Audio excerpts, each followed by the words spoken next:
And we're already having fun. But anyway, welcome to the Founding Voices podcast, a series of conversations with the humans who showed up before there was a map. I'm Perry, the founder of the Octopus Movement, and I believe nonlinear thinking is not just a way of creating possibilities, it's a way of being in the world.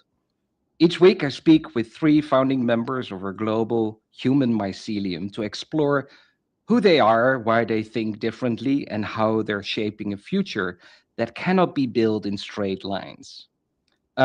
Let's meet today's guest, awesome guest, Eran Thomson, a widely creative leader, storyteller, human dynamo who work spans creative direction, improvisation, entrepreneurship, and corporate culture transformation. Yeah, Aaron. Aaron has built his life around helping teams and individuals unlock creativity, spark connection, and lean into the joy of possibility. Whether through improvisation workshops with PowerProv, writing and directing, or leading transformative creative training experiences. Aaron calls himself the pusher, and it's more than a title. I love that title. His work is about making creativity accessible, communication alive, and collaboration joyful.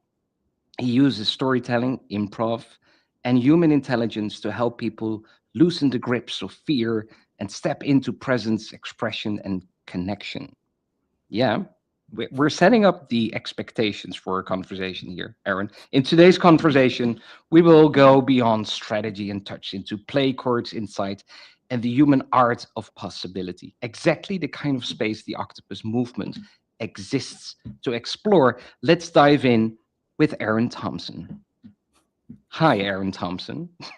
Hi, Perry. Hi, I see Aaron. that I have 28 minutes to live up to that introduction now. Thank you. I Don't see. you love AI? AI helps us in such an amazing way to create an introduction like that, right? I Yeah. didn't write this. I just gave the instructions like, I think Aaron is really cool. So write something really cool. Focus on the joy pusher because I like that a lot. And I know Aaron well. You stayed in my house for a few weeks. We had so much fun. You walked with my dog so many times with Charlotte, and you had an English Springer Spaniel as well. We will dive into that later. First question first, Aaron and audience. It's 11 o'clock in Sydney on a Friday evening. So be gentle to Aaron. First, gentle question, Aaron, is how do you see the octopus in you? That means you are a very nonlinear thinker. You're a creative soul. You understand the pause between thoughts, the emptiness between thoughts. You understand silent minds, the connection. What is the octopus in you? Yeah, it's a beautiful question. I think for me, the answer that kind of leaps to the surface right away is around a passion for and a delight in possibility and potential, and a curiosity for all things. And just I think one of the things that would have been clear to anyone paying attention during your intro is that I have been and am interested in a lot of things. I've explored a lot of different types of things, both personally, creatively, and professionally and personally. And I think, that inner octopus, the way that you describe it, is someone, at least for me, who is constantly reaching out for the new thing, for the interesting thing, for the exciting thing, for the unknown thing, the unexplored thing. And uh, I think that that can be both powerful and sometimes dangerous. So, and what I mean by that is it's powerful in that you have the potential to become broadly knowledgeable and skillful in a lot of areas, and you can then combine those takings, if you will, into to create new things, and that's powerful and valuable. But you can also start a lot of things that you never finish, and so for me, that's the constant battle. I think that if I was to kind of imagine my inner octopus, it would be like, "Ooh, look at that! Don't touch it." Ooh, don't touch it. You got enough going on over here. Keep those tentacles in. Keep those tentacles focused on what you've already collected and gathered. Control So your suckers, right? control your suckers. Control the suckers, people. Yes. Is that a bad thing? Is that a bad thing not to finish things? How do you see that? Because Is it it a sounds bad? now like, if you don't finish it, it's not a good thing. But is it? Or is there a balance maybe in having joy and finishing things?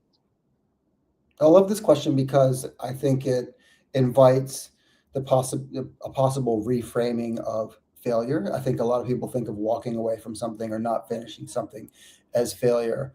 And in the phrasing of your question, there's implied delight in the doing, right? Or in the discovery or in the possibility. And I think that's important. But I also think, it's possible that you could find yourself in a situation where you've explored a lot of things but never taken any of them to their fullest potential, and whether or not that's due to a lack of focus or not, is a longer discussion and dependent on the type of person someone is. But I think, I'm going through it, right. I think I'm constantly going through it. Is Here's an idea. Is it valuable? Could I monetize it? Could it bring people joy? Could it be interesting, engaging, rewarding? There might be a myriad of reasons why I'd want to pursue that idea. And then I will probably start. I'll buy a domain, make a logo. Talk to my friends about it, and then lose momentum and realize, okay, actually, it could be a thing, but it's not my thing. And I think that's probably, if I was to wrap this question up, or this answer to your question up with a bow, it would be, as much as you might be delighted by and curious about things, it's also good to use that exploration process to hopefully land on and discover your own unique ability, the thing that you do better than anyone, the thing that is truly your gift to bring to the world. And if you discover that, and once you know what that is, if all the things you're sticking your tentacles onto are some way connected to that, that to me is potentially a definition of success. I think we need to surrender ourselves, right? In that space where it's okay not to finish. It's okay to create the opportunity to do things that serve something else that you can't see yet, in my opinion. Because if you don't finish something and you started with the domain and all the ideas, and the website is ready, and you Yeah. but the momentum, maybe you're not taking the momentum, but maybe you can feel that the momentum is not there, and it's still, I don't know how that works with you. So that's the second question. So if it's still simmering there and you haven't finished it, but it's still alive somewhere in our brains, right? How does that work for you? Does that happen sometimes, that you open up a drawer and you're like, I got you now, you little fuck. I'm going to bring you to market now, because now it's the right time, and everything is prepared and it's already there, and it's very easy to make it happen. Does that happen in your life, Aaron? I think so. I mean, there's what's it like saying, luck is preparedness plus opportunity, right? So sometimes you have those ideas and they're not the right timing. There's a Yeah. great TED talk that this guy did about startups, and he talks about all the different startups that have existed in the world, and the dozens of people who tried to make Twitter work, a version of Twitter work, a version of YouTube work, and the one variable that makes them work is that made the ones that we all know work is timing, right? Timing is everything, right? Timing is everything. And And I think yeah, go ahead. I was just Sorry. going to say, in terms of like not finishing things, sometimes that's about procrastination. And I think, again, procrastination has a negative connotation and label. However, someone once reframed that for me as, if you find yourself procrastinating, it's usually because you don't have enough information to take a next step. So instead of focusing on the not doing, figure out what the next step is, right? And take one small step, like, or figure out what it is you need to learn. Hmm. Isn't timing nonlinear? So if you, I love that debate with startups, right? What makes a startup successful, and what are the odds? And it's the people involved and timing, of course. And you can have the most brilliant people involved and it doesn't happen. Timing is everything. But isn't the thing around timing that you cannot time timing, meaning you can't control timing, otherwise it's not timing, it's planning. So isn't timing the most impressive factor of success? Isn't that just very nonlinear? And therefore, in your area of life, creativity. Is there a question? Well, the question is, you talk about creativity Yeah. and joy all the time. And I'm wondering if timing is nonlinear and it's very difficult to grab and to control. I'm wondering, so the real question is, how can you control creativity? Ooh, well, Friday evening, right? Sorry, yeah. Eran. How do you control creativity? I don't know that you can. I think it's its own force. It's its own power. It's it's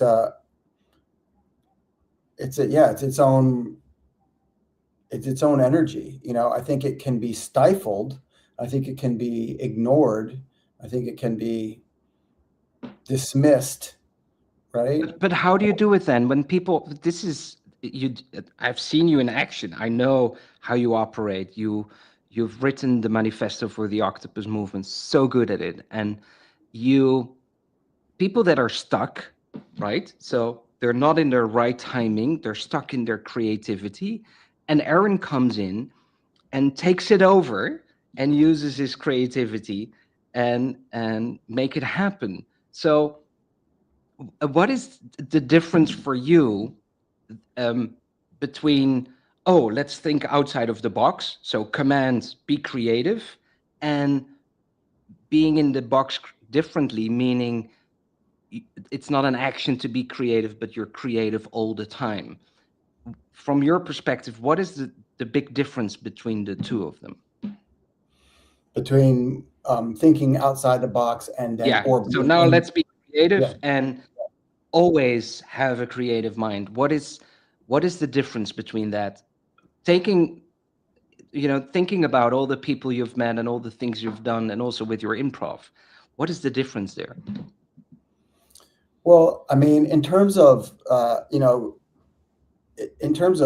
improv, like improvisation, as a philosophy, a lot of people only think of comedy or jazz music when they think of improv, but really what improv is it's a toolbox, and the most valuable part of that toolbox is probably learning how to react, adapt, and communicate. React to new information, adapt to that new information, communicate with yourself, with others, the people around you, how you're going to respond to that new information and keep moving forward and building on each other's ideas.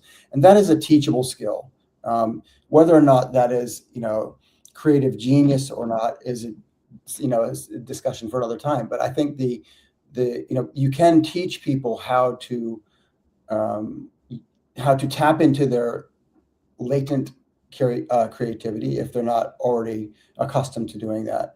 Mm-hmm. And that is, and on a scale of, I decided which color T-shirt to wear today to, my works in the Guggenheim.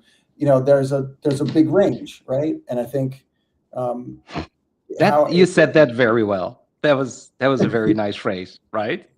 Thank you.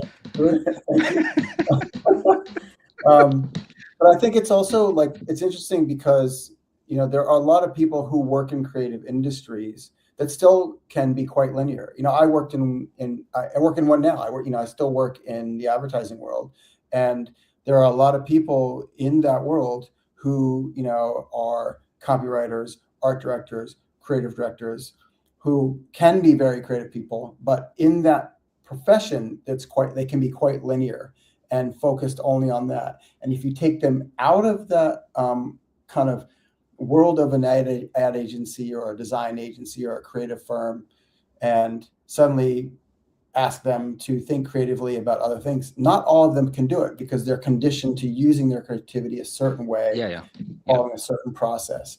And so I think I think that's an interesting challenge, right? And one of the things I come across all the time is people saying that they're not creative, right? What are you showing me? The obvious atoms, the story of successful businessmen. Yeah. Do you know this little book? It's I've about heard that expression. I don't think I've advertising read it before. agencies and obvious atoms. Really cool. So people read this.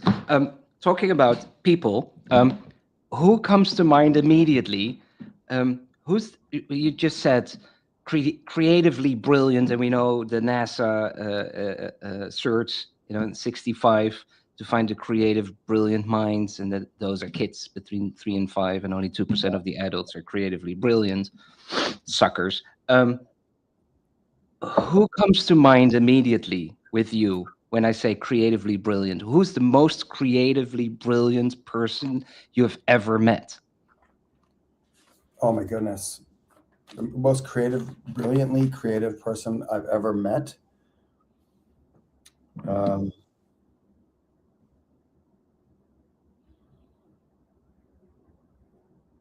well, I don't know. A bunch of people come to mind, and it's all contextual. Like, whether it's art or advertising or film direction. Um, yeah, that's a hard one. I think. It's a good thing that many names come to mind. I know a little bit about your stories, living in New York, living the life in New York with all the creativity and all the madness, being in Sydney, in LA, writing for TV series. You're being humble here, I know. Um, for me, if someone would ask me who's someone who's creatively brilliant, I would I would also say your name, definitely, Eran Thomson. I think you're such a creatively brilliant, amazing human being that connects so many things together and sees things. And you're, for me, creatively brilliant for sure. Oh, Yeah, thank you so much for saying that. That's high praise, and I appreciate it. Thank you. it's true, Um, right? well, it's Do you interesting. agree with this when I say that about you? Yes, I agree. I like that I answer. will take That's that very good. praise. That's very good. I So will stick what to that. so what are Yeah. you curious about today, Aaron? What's happening with your curiosity today? What's sparking your interest? Yeah, I mean, the thing that's sparking my interest right now is the agency that I'm working for spends a lot of time helping global brands, build their presence and gain attention and eyeballs on social media. And I am trying to take everything I'm learning in that environment and apply it to my own creativity and my own unique abilities. And one of the things that I find interesting is, I'm very much interested in storytelling and the power of storytelling. I think it's the way that we as humans learn the best, connect the most, and and I think it's our most powerful kind of tool as humans is the power of a good story. And what I see on social media is we're in a time where the only objective of just about every piece of content is to stop the scroll. And people obsess over hooks, and they obsess over the thumbnail, and they obsess over the right font for the subtitles. Um, and I guess what I'm curious about right now is, is there a home on social media for just good storytelling, more of that kind of campfire moment rather than the 30-second dopamine hit that we're all going there for. And, whether it's YouTube or Instagram or some of the newer, um, platforms like Upscroll, like I'm still trying to figure out like where the obvious home for that sort of thing is. And so that's something that I've been thinking about a lot. Hmm.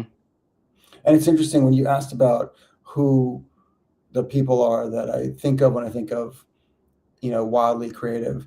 The the people that are inspiring me right now are some of the great storytellers, like Mike Birbiglia. I don't know if anyone who knows who Mike Birbiglia is, but um, he's somewhere between like a stand-up comedian. I mean, he does do stand-up, but his shows are, Broadway shows where it's just him on the stage telling stories, and it's funny, it's heartwarming. Uh, there's great callbacks and great, diversions off the linear path of the story to tell other things and then come back to the through line. And so for me, I'm finding a lot of joy right now in sort of reconnecting with people like Mike Birbiglia, David Sedaris, comedians like George Carlin, um, and maybe Tom Segura.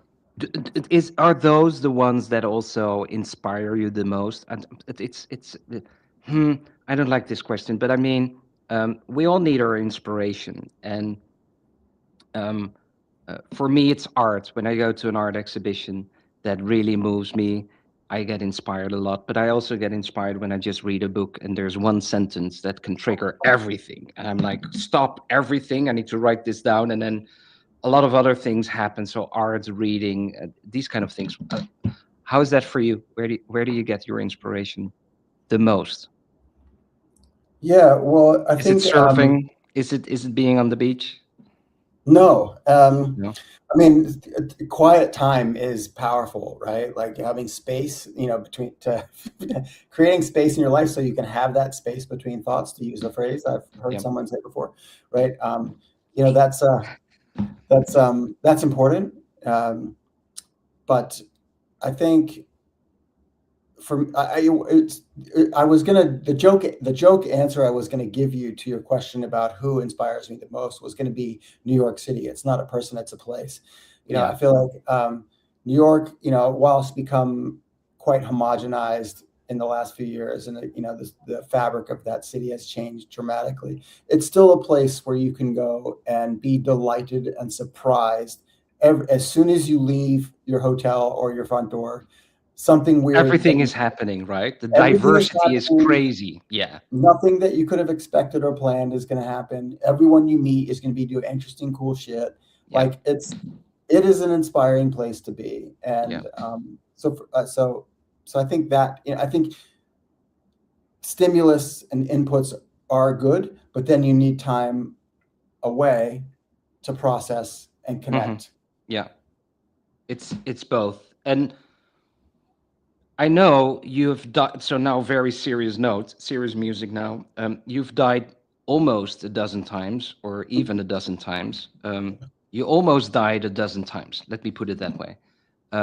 It's crazy. That story, Aaron, is crazy. No one has a story like that. Seriously, in how you've been so close on not being on this planet anymore. Um, is that the joy pusher? Is that why there is so much focus for you on joy? Because it's very fragile. Everything is that linked to each other, or is this too simple? Um, I mean, I think anybody who's had any type of life-threatening situation, right, will, if they're paying attention at all, will walk away from that with a different perspective on life, probably themselves, hopefully, and what this human experiment is, right? And so I think you do learn, or you can learn, right, that time is precious. Relationships are the most valuable thing outside of time, probably, that we have. And we have a choice with the kind of relationship that we want to have with life, right? Do we want to make life our enemy or make life our friend? Is life going to be a struggle, or is life going to be a challenge, right? And the difference there is a mindset, right? Life can be hard but still joyful Hmm. and delightful. So but the joy pusher moniker did not come from any of those experiences. It was really a byproduct of a period of time in my life a few years ago, where I was, to circle back to the beginning of this conversation, going, man, I've been spending a lot of time on a lot of different things. They feel very disconnected. I'm trying to like position myself in the world some way, and I can't connect these dots. And I spent days and days and days going through, using different exercises, ikigai graphs and like all the things, right, to try and go, what's the through line between everything I've ever done? And it was actually my ex-wife who said, you know, everything you've ever done has always been about bringing joy to the world, bringing joy to others. Mhm. And you're like a drug dealer who sells joy. And I was like, a joy pusher, right? And I was like, I don't know, and it just sounded stuck. I don't know, like You're I a like, drug dealer selling joy. yeah. Eran Thomson. Someone, I like that phrase. Yeah. someone told me the other day, like, you really want to be associated with drug culture? And I was like, I don't know, it's not Forget bad about for the you. laws of thought, people. It's your thoughts. It's irrelevant, right? The drug dealer enjoy. I love it. Yeah, Maybe we yeah. should we should give it this title for this podcast. Imagine, Aaron, imagine you could whisper something in everybody's ear right now, globally. Everyone, every culture, they're all able to understand English, and you can whisper something in their ear right now. What would it be? And sorry to put you on the spot. I never prep anyone for this conversation. So these questions are always like, okay, I'm not prepared for that. Sorry, but if you could whisper something in someone's ear and someone is everyone on this planet, what would it be? Trust your gut. That's it, right? Trust, trust your instincts. Yeah. Believe in yourself. You probably know the answer. You probably already have the right answer. Hmm. Trust your gut. That's it. That's it. It's that simple. Cool. Okay. Trust your gut. We can do that. No, that's yeah. Not everybody can do that. But anyway, um, if you would be able to create a workshop for yourself, um, any workshop that you can follow, what would it be? If I were to create a workshop for myself, what would it Yeah, be? yeah. Well, I mean, the I'm actually I've actually been working on a workshop, um, which I created to solve my own problem, which is like, what am I what am I doing now? What am I doing next? And what I realized in sharing some of my process with people who are observing me go through it, and people who've seen me reinvent myself time and time again, was I was taking the the the tools that we use in an advertising context to help brands reinvent themselves and build fame and find their direction, uh, and applying those tools to my own self. So using the phases of research and strategy, implementation, and execution, and like just basically taking that advertising creative process from start to finish and applying it to myself. So I think the workshop that I'm developing for me and that I'm sharing with others who are interested is called the Creative Brief for Your Life. And Hmm. basically, it just helps um, people who are feeling a bit stuck or maybe a bit displaced in a world of AI. They're worried about their future, worried about their jobs, wondering where they fit in, not sure what their unique ability is or what their special purpose is. And so I'm using that workshop to sort of like help myself and also help other people unpick that for themselves and find a path. Yeah. I would see that as a falling in love session where I've seen that once. I don't know if I shared this with you, but I know there was this retreat where they would organize a falling in love session. And they would invite creative thinkers like you, and they would have one guest, and then a whole team of creative minds would be working with that one guest for a week, and that one guest would do something awesome in the world, and that would be their gift to that person. um, and the first 2 days was about falling in love to that person, finding out what that person is doing, who that person really is, and then have the creative machine going for the rest of the 5 days or 4 days, whatever, to um, to really create something beautiful, and set up the branding so everybody understands how awesome this person, this human being is. So Well, it I sounds love great. that. Yeah, I love that, and I love every angle of it.